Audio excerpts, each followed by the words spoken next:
नमस्कार, मैं डॉक्टर रजनीश कुमार आप सभी का एक बार फिर से हार्दिक स्वागत करता हूं। आज के वीडियो लेक्चर में हम बात करेंगे यूजीसी नेट पेपर 1 के दृष्टिकोण से यूनिट 9 के ऊपर, जिसमें कि हम यूनिट 9 के सिलेबस को देखेंगे। साथ में इस पर आधारित वर्तमान समय में किस तरीके के प्रश्न पूछे जा रहे हैं, उन प्रश्नों पर भी चर्चा करेंगे, जिससे कि तैयारी करते समय एक आइडिया लगाया जा सकता है कि कैसे हमें तैयारी करना है और किताबों में पढ़ते हुए कैसे प्रश्नों को पिक करना है।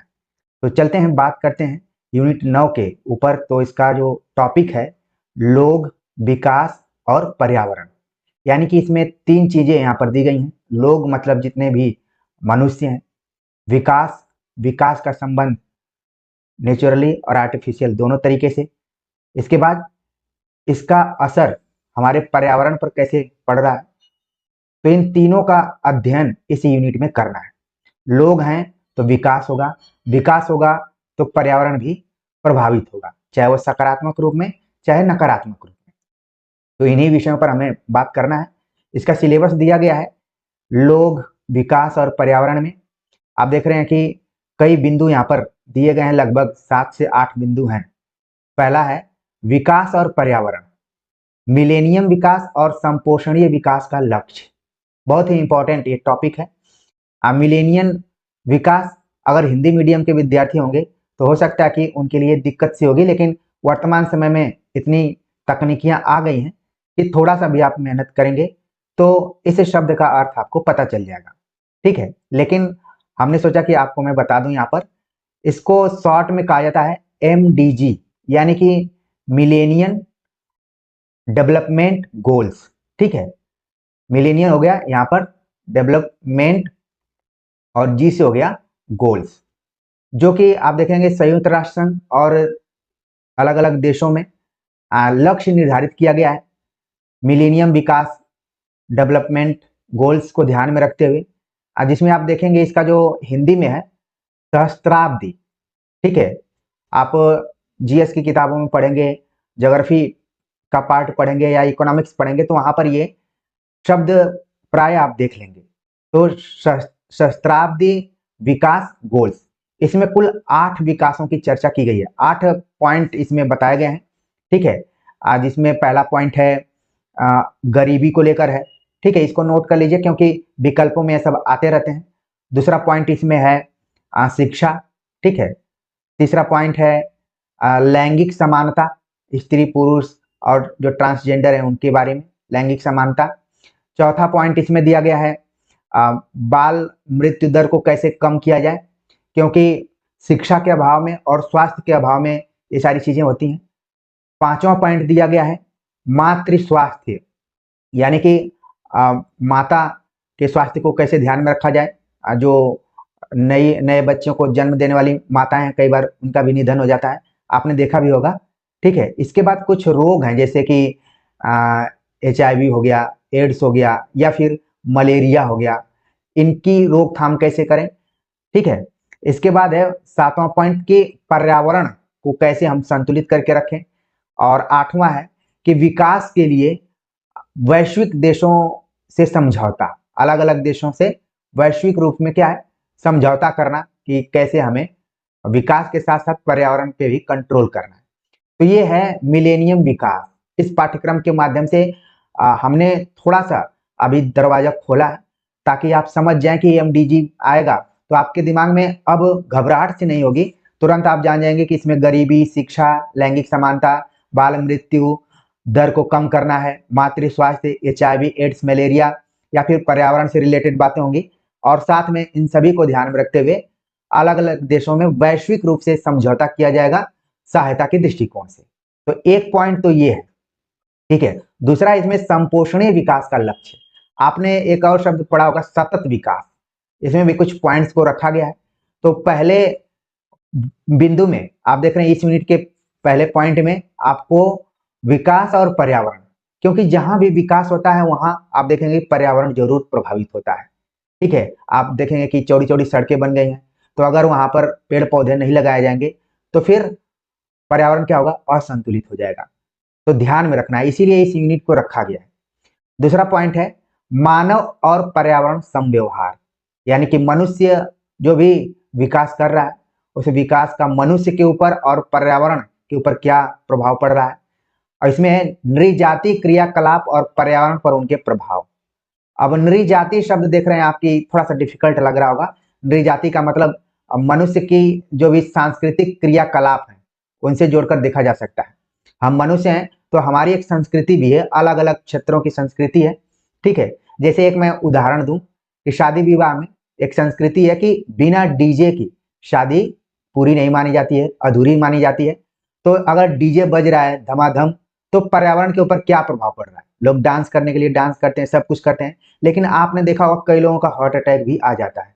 और उसकी जो ध्वनि होती है काफी हृदय को दहलाने वाली होती है। लोग खुशी में भले उसमें एंजॉय करते हैं, लेकिन उनके ऊपर क्या प्रभाव पड़ रहा है उस चीज को नहीं समझ पाते हैं। कई बार हमने इन घटनाओं को देखा है कि किसी के बर्थडे पार्टी है या फिर किसी की शादी है या फिर मैरिज एनिवर्सरी है, तो कुछ बूढ़े लोग जो होते हैं उनका हार्ट अटैक हो जाता है। अचानक वो खुशी का माहौल गम में बदल जाता है। तो ये देखिए जो मनुष्य के सांस्कृतिक नाम पर क्रियाकलाप होते हैं उनका पर्यावरण के ऊपर क्या प्रभाव पड़ रहा है। इसी तरीके से और भी उदाहरणों को लिया जा सकता है। तो दूसरा पॉइंट हो गया। तीसरा पॉइंट है कि पर्यावरण परक मुद्दे। पर्यावरण से रिलेटेड मुद्दे हमेशा रहे हैं, स्थानीय रूप में, क्षेत्रीय रूप में, वैश्विक रूप में। वायु प्रदूषण, जल प्रदूषण, मृदा प्रदूषण, ध्वनि प्रदूषण, अपशिष्ट में ठोस तरल, बायोडीजल, मेडिकल, जोखिमपूर्ण इलेक्ट्रॉनिक, जलवायु परिवर्तन और इसके सामाजिक, आर्थिक तथा राजनीतिक आयाम। तो ये पॉइंट आप देख रहे हैं कि लंबा चौड़ा है और इंपॉर्टेंट है, ठीक है, कि पर्यावरण से संबंधित मुद्दे स्थानीय लेवल पे, क्षेत्रीय लेवल पे और वैश्विक लेवल पर क्या क्या प्रमुख रूप से हैं। और इसमें प्रदूषण का भी पार्ट दे दिया गया है। वायु प्रदूषण के बारे में आपको पढ़ना है, जल प्रदूषण के बारे में, मृदा प्रदूषण के बारे में, ध्वनि प्रदूषण के बारे में। कुछ अपशिष्ट पदार्थ होते हैं जैसे कि ठोस तरल, बायोमेडिकल, ठीक है। और फिर इन सभी का जलवायु परिवर्तन पर क्या प्रभाव पड़ता है उसको हमें देखना है। और साथ में सामाजिक, आर्थिक और राजनीतिक आयाम क्या क्या रहे हैं। सामाजिक, आर्थिक और राजनीतिक तौर पर पर्यावरण के मुद्दे को कितनी गंभीरता से लिया गया है, इन सभी चीजों को इस यूनिट में, इस पॉइंट में पढ़ना है। अगला पॉइंट है जो कि चौथे नंबर पर है कि मानव स्वास्थ्य पर प्रदूषकों का प्रभाव। यानी कि लोग हैं, विकास है और पर्यावरण है और उसमें मनुष्य है, तो उसका स्वास्थ्य बहुत कुछ निर्भर करता है पर्यावरण के ऊपर। कई बार आपने देखा भी होगा धूल धक्कड़, गंदगी की वजह से मनुष्य स्वस्थ रहते हुए भी कभी कभी बीमार सा प्रतीत होता है। और वर्तमान समय में जब से कोविड-19 आया हुआ है तब से हर व्यक्ति किसी न किसी रोग से या फिर स्वास्थ्य संबंधित कारणों से परेशान है। तो मानव स्वास्थ्य पर प्रदूषकों का क्या प्रभाव रहा है इस बिंदु में पढ़ना है। इसके अतिरिक्त आप देख रहे हैं कि पांचवा जो बिंदु है, प्राकृतिक और ऊर्जा के स्रोत, सौर, पवन, मृदा, जल, भूताप, बायोमास, नाभिकी और वन। तो इस तरीके से आप देख रहे हैं कि जो जियोग्राफी का पार्ट है वो पूरा आपको इसमें से कवर हो जाएगा। यानी कि अगर आपने अपने ग्रेजुएशन लेवल पर ज्योग्राफी पढ़ा होगा या फिर आप किसी भी कॉम्पिटेटिव एग्जाम की तैयारी कर रहे होंगे तो इन सारी चीजों को आप थोड़ा बहुत जरूर पढ़े होंगे। इसके बाद है छठा पॉइंट की प्राकृतिक जोखिम और आपदाएं, न्यूनीकरण की युक्तियां। जो भी तूफान आ जाते हैं, सुनामी टाइप के तूफान आ जाते हैं, वो कितने जोखिम है और जो प्राकृतिक आपदा के रूप में माना जाता है, कई कई बार सूखा, बाढ़, इन सभी का भी अध्ययन इसमें करना है। और जो आखिरी पॉइंट है ये इस यूनिट का मोस्ट इंपॉर्टेंट है, जिसको कि आप जरूर परीक्षा से पहले एक बार देख कर जाइए। ये है पर्यावरण संरक्षण अधिनियम 1986। कई बार तो इतना दूर ही पूछ देता है कि पर्यावरण संरक्षण अधिनियम कब आया हुआ था। तो मान लीजिए इस इकाई 9 पर जो हम सिलेबस पर चर्चा कर रहे हैं आपको लगेगा कि ये तो फालतू बकवास हो रही है, आगे देखते हैं कि प्रश्न कैसा पूछा जा रहा है। तो हो सकता है कि आपके लिए घाटा हो जाए। तो यहाँ पर आपको ध्यान में रखना है, इसी में इसका उत्तर छिपा हुआ है 1986 ईस्वी। अब जलवायु परिवर्तन संबंधी राष्ट्रीय कार्य योजना, कुछ प्लानिंग आई है नेशनल रूप में और अंतर्राष्ट्रीय समझौते हुए हैं, प्रयास किए गए हैं, जिसमें मॉन्ट्रियल प्रोटोकॉल है, रियो सम्मेलन है, जैव विविधता सम्मेलन है, ठीक है, क्योटो प्रोटोकॉल है और इसके बाद पेरिस समझौता है, ठीक। इसके बाद आप देखेंगे कि अंतर्राष्ट्रीय सौर संधि। कुल 6 तरीके के समझौते और प्रयास आप यहाँ पर देख रहे हैं। तो ज्यादा आपको नहीं पढ़ना है।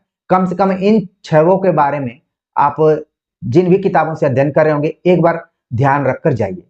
आपके मन में आ रहा होगा क्या मैं सब्जेक्टिव तौर पर पढ़ाऊंगा कि नहीं? बिल्कुल पढ़ाऊंगा, क्योंकि हमारे पढ़ाने की शैली थोड़ी अलग ढंग की है। पहले आपको उस विषय वस्तु से परिचय कराना है, आपके अंदर रुचि उत्पन्न करना है, और कैसे उस टॉपिक को या फिर यूनिट को हमें पढ़ना है उसको बताना है। और ये बहुत महत्वपूर्ण काम है। अगर इस चीज को मैं बता देता हूं तो आप अपने टाइम टेबल के आधार पर जो भी किताबें रखे हों उनका सेल्फ स्टडी से आप अध्ययन कर सकते हैं। यहाँ पर मुझे किसी तरीके की लूट खसोट नहीं करनी है कि मैं इस कोर्स को लॉन्च करूंगा तभी आप पढ़ पाएंगे। यहाँ पर चीजें क्या है, ओपन है, ठीक है। और सही मायने में पढ़ने का जो भी पैटर्न होना चाहिए इसी तरीके का होना चाहिए, तो इसका आप लोगों को लाभ उठाना है, ठीक है। तो हमने यूनिट 9 के सिलेबस पर पॉइंट वाइज बात कर ली, जो भी शब्द कठिन थे और उनके अर्थों को भी मैंने समझाया, और उसमें क्या क्या पढ़ना है उसके बारे में भी बात की। उम्मीद है कि आप सभी को अच्छा लगा होगा। अब बात करते हैं कि पिछले साल के आए हुए कुछ प्रश्न हैं, उन प्रश्नों की प्रकृति के बारे में हम देखते हैं कि जब किताबें हम पढ़ेंगे या फिर प्रैक्टिस सेट लगाएंगे तो ऐसे प्रश्नों को ही हमें देखना है। तो पहला प्रश्न यहाँ पर आप देख रहे हैं, पूछा गया है कि निम्नलिखित में से कौन से संभाव्य गतिज ऊर्जा के उदाहरण हैं? नीचे दिए गए विकल्प में से अपना उत्तर चुनिए। तो 6 आप देख रहे हैं कि पहले पॉइंट दिए गए हैं, इसके बाद यहाँ पर विकल्प दिया गया है। तो इस तरीके के प्रश्न थोड़े से लंबे हो जाते हैं और यूपीएससी के पैटर्न पर दिखाई देते हैं, ठीक है। तो देखिए संभाव्य गतिज ऊर्जा के उदाहरण कुछ दिए गए हैं। पहला है बांध के पीछे का जल, रेडियो संकेतक, धावन पथ पर पड़ा हुआ विमान, प्रक्षेपण से पूर्व स्थिति में उपग्रह, कुंडलित स्प्रिंग, महासागर से उत्पन्न उष्णता। तो पूरी चीजें आप देखेंगे कि आपके आसपास में फैली हुई है। अब आपको ध्यान रखना है, बांध के पीछे का जल। आप अगर कभी बांध पर गए होंगे, जैसे मैं छत्तीसगढ़ में था तो मैं सरौदा बांध गया हुआ था, ठीक है। उधर कई बांध थे और जगहों पर भी होंगे। रेडियो संकेतक, धावन पथ पर पड़ा हुआ विमान। आप विमानों को देखते हैं कि रनवे जिसको कहा जाता है, धावन पथ मतलब रनवे हो गया। प्रक्षेपण से पूर्व स्थिति में उपग्रह, जब उपग्रह को प्रक्षेपित किया जाता है, ऊपर छोड़ा जाता है उस समय की बात। कुंडलित स्प्रिंग, कुंडलित मतलब गोल गोल टाइप की जो स्प्रिंग होती है। महासागर से उत्पन्न उष्णता, या फिर महासागर से जो भी लहरें उठ रही हैं या फिर गर्मी निकल रही है वहां, ठीक है। तो इसमें से कौन है संभाव्य गतिज ऊर्जा, कौन है हमें बताना है।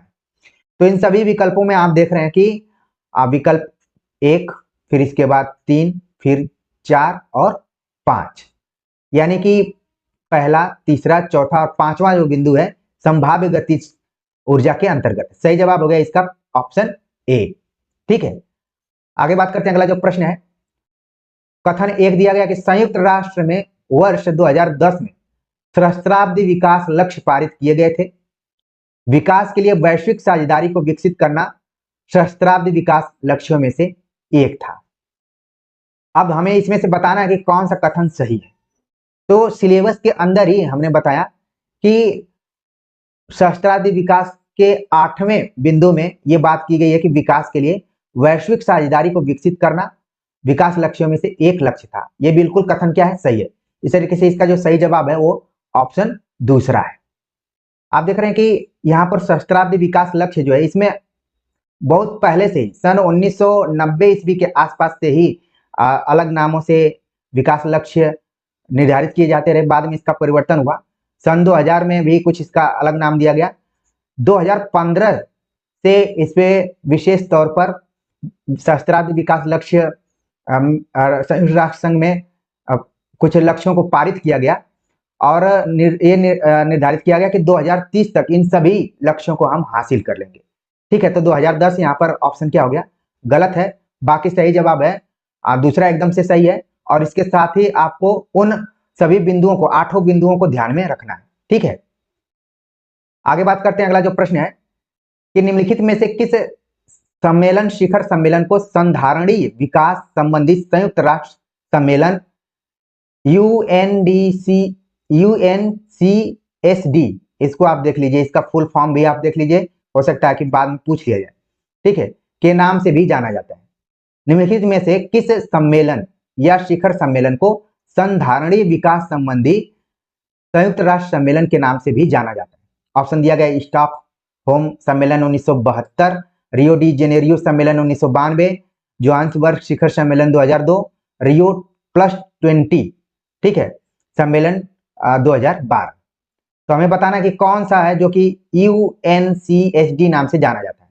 तो सही जवाब इसका ऑप्शन डी, ठीक है। इसी बहाने आपको स्टॉकहोम सम्मेलन के बारे में भी जानकारी रखनी चाहिए। रियो डी जेनेरियो के बारे में किसके संदर्भ में सम्मेलन किया गया था, या फिर जोहान्सबर्ग, ठीक है ना। तो कई बार क्या है कि विकल्पों से ही प्रश्न बन जाते हैं अगले एग्जाम में, तो इसको बिल्कुल आप ध्यान में रखिए। अगला प्रश्न है कि सतही ओजोन की निर्मिति में निम्नलिखित में से कौन महत्वपूर्ण भूमिका निभाते हैं। ओजोन की निर्मिति में कौन महत्वपूर्ण भूमिका निभाते हैं? ऑप्शन दिया गया है नाइट्रोजन के ऑक्साइड, सल्फर के ऑक्साइड, सूर्य का प्रकाश, कार्बन मोनोऑक्साइड, ठीक है। तो इसमें से हमें बताना है कि कौन सा है। तो देखते हैं आपके ओजोन, ऐसा हम जानते हैं कि इसमें छिद्र भी हो रहा है और इसका कारण है पर्यावरण का असंतुलित होना, ठीक है। तो यहाँ पर है नाइट्रोजन के ऑक्साइड है, ठीक है, इसके बाद सूर्य का प्रकाश और कार्बन मोनोऑक्साइड, ठीक है। तो इस तरीके से इसका जो यहाँ पर सही जवाब हो रहा है 1, 3 और 4, 1, 3 और 4, ठीक है। यहाँ पर सल्फर के ऑक्साइड जो एक अम्लीय वर्षा होती है उसके संदर्भ में आता है, ठीक है ना। तो यहाँ पर आप देख रहे हैं कि 1, 3 और 4 है, 2 यहाँ पर नहीं है। तो सतही ओजोन की निर्मिति में ये सभी महत्वपूर्ण भूमिका निभाते हैं, इसको आप नोट कर लीजिए। और इसका जो सही जवाब हो गया ऑप्शन सी हो गया। अगला प्रश्न है कि निम्नलिखित में से कौन भौतिक भौगोलिक खतरों की श्रेणी में आता है? ग्रसन, हिमधाव, आक्रामक प्रजातियां, बीमारियां, ठीक है। तो भौतिक भौगोलिक खतरों की श्रेणी में आता है हिमधाव, बर्फ से रिलेटेड जो भी है उसकी चर्चा यहाँ पर की गई है। अगला प्रश्न है कि पिछले 5 वर्षों के दौरान भारत निम्नलिखित में से कौन से उष्णकटिबंधीय चक्रवातों से प्रभावित हुआ है? अब पिछले 5 वर्षों की बात की गई है। ये क्वेश्चन सन 2019 के आसपास में आया हुआ था, ठीक है। अब पिछले 5 वर्षों यानी कि 19 के पहले का करंट अफेयर आपको ध्यान रखना पड़ेगा, ठीक है। करंट अफेयर आपको ध्यान में रखना पड़ेगा।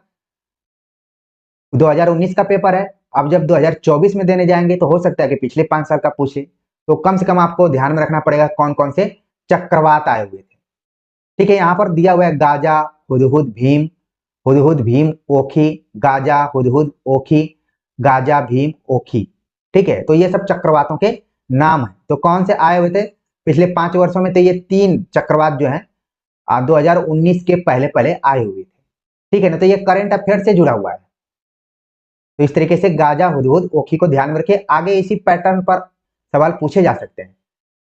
अगला प्रश्न है कि निम्नलिखित विकल्पों में से संपोषणीय विकास लक्ष्यों के संबंध में कौन से प्राथमिकता क्षेत्र हैं? गरीबी से मुक्ति, क्षुधा शून्यता, शहरीकरण में कमी करना, शांति, न्याय और सुदृढ़ संस्थाएं। सही उत्तर का हमें चयन करना है, ठीक है। तो देखिए सतत विकास का जो लक्ष्य रहा है ये है इसमें कि गरीबी से मुक्ति, ठीक है, क्षुधा शून्यता और शांति, न्याय और सुदृढ़ संस्थाएं। शहरीकरण में कमी करना ये क्या है? कितना भी चाहेंगे कमी नहीं होने वाली है। आजकल आप देख रहे होंगे कि गांव से शहर की तरफ पलायन है।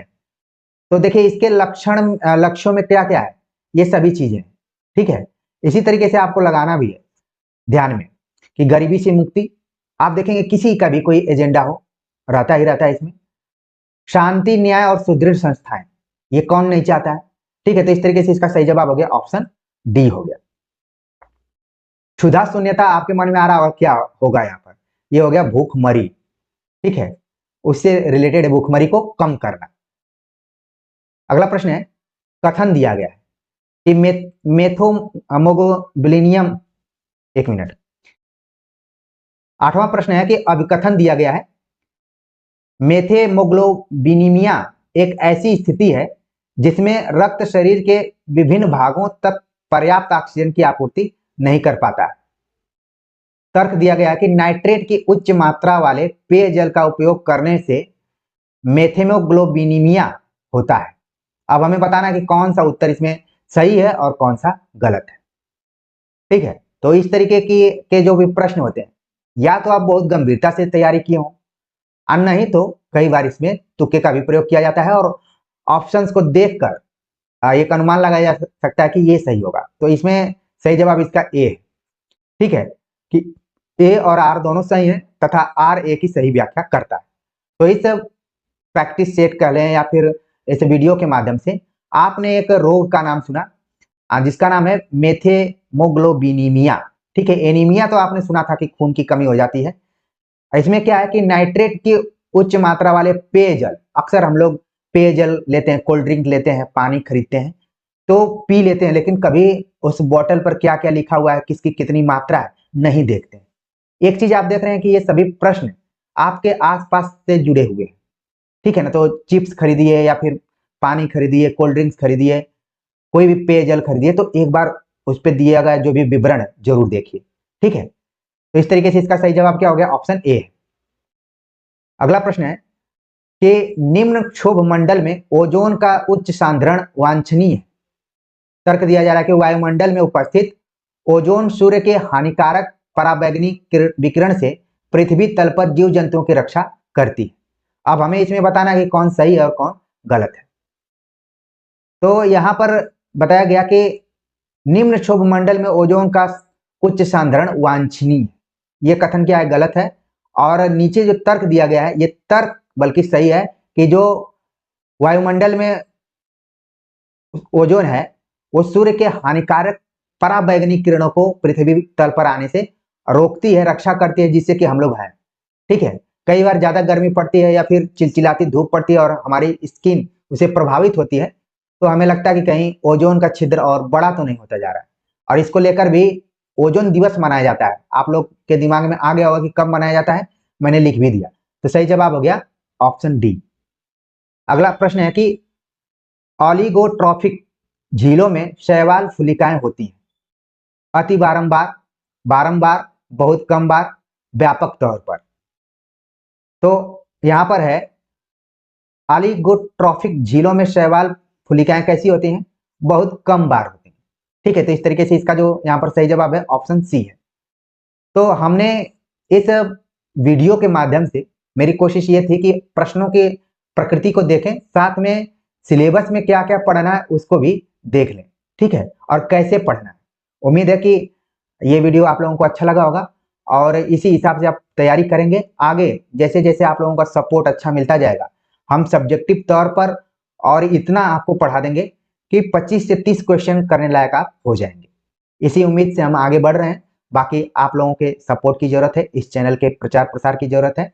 ठीक है, जिससे कि मनोबल बढ़ता रहे। तो मिलते हैं नए टॉपिक के साथ, तब तक के लिए नमस्कार।